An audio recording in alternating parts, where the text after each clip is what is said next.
নিজ ভয়েসে নিজ কণ্ঠে কন্টেন্ট বানাই, হোক না সেটা খারাপ কিংবা ভালো, তবুও কেন কপিরাইট খাই।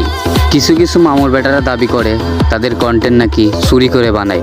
নিজ ভয়েসে কন্টেন্ট বানানোর পরেও যদি কপিরাইট খেতে হয়, তো ভাই তোদের উদ্দেশ্যে একটা কথা বলতে চাই।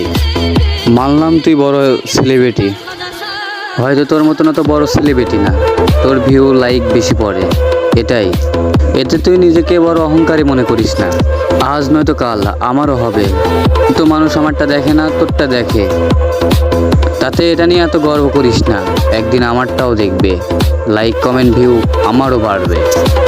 অবশেষে একটা কথাই বলতে চাই, যারা কন্টেন্ট বানান অবশ্যই চারিদিক ফলো করে কন্টেন্ট বানাবেন, আর সবাই সবাইকে সাপোর্ট করবেন।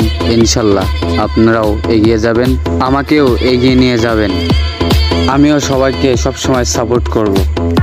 বড় বড় সেলিব্রিটিদের সেদিন উচ্চ জবাব দিব ইনশাল্লাহ।